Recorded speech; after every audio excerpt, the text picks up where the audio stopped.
પુરુષોત્તમ રૂપાલાના નિવેદન બાદ મહેસાણા જિલ્લામાં પણ રાજપૂત સમાજમાં જે આક્રોશ હોય છે જોવા મળી રહ્યો છે, ત્યારે આપણા સાથે રાજપૂત સમાજના આગેવાન જોડાય છે। શું કહેશો, શું નામ તમારું અને શું હોદ્દો તમારું?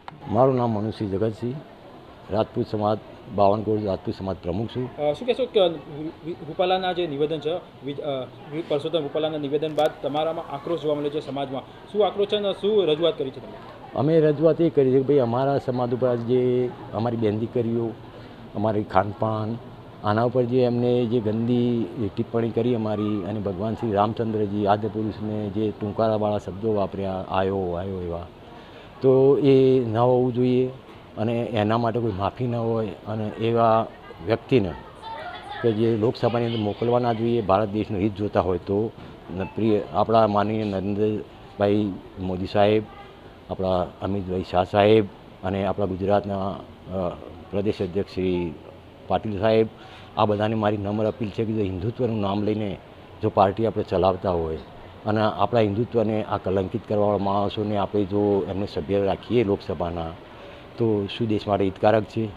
તો અમે સદંતર માટે રાજકારણમાંથી નિવૃત્તિ આપી દેવું જોઈએ, કોઈપણ પક્ષમાં ના લેવા જોઈએ અને એમને બને તેટલી સખ્તમાં સખ્ત સજા થાય।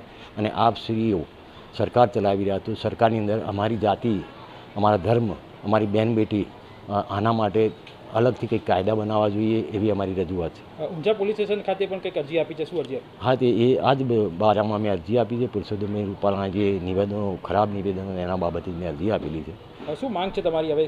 હવે અમારી માંગ એક જ છે કે ભાઈ પુરુષોત્તમભાઈ રૂપાલાને લોકસભાની ટિકિટ રદ કરી આવા ભારત દેશના હિત માટે, સમગ્ર રાજપૂત સમાજ માટે નહીં, સમગ્ર ભારત દેશના હિત માટે આવા વ્યક્તિઓને લોકસભામાં ન મોકલવા જોઈએ અને એમને સદાય માટે રાજકારણમાં નિવૃત્તિ આપી દેવી જોઈએ અને એમને પોતાને પણ સમજીને ભગવાનના ભજનમાં, ભગવાનની જે અપરાધ કરે છે ભગવાન પ્રત્યે, એના માટે એમને પ્રાયશ્ચિત કરવા માટે ગમે તે પાછળનું જીવન ગાળવું જોઈએ।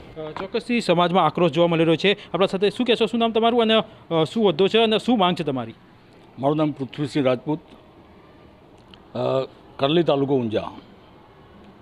માંગ એ છે કે પુરુષોત્તમભાઈ રૂપાલા સાહેબે જે નિવેદન કર્યું છે એ ક્ષત્રિય સમાજમાં ભયંકર પ્રત્યાઘાતો પડ્યા છે।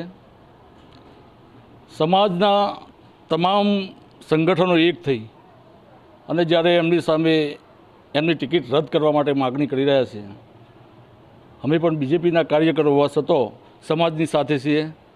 એમની ટિકિટ રદ થાય, સમાજ શાંત થાય અને કોઈ સમાધાનપૂર્વક રસ્તો નીકળે તો બીજી સીટો જે છે એની પર પણ અસર નહીં પડે। અને જો એમની ટિકિટ રદ નહીં થાય તો ગુજરાતની 26 સીટો પર એની અસર પડશે।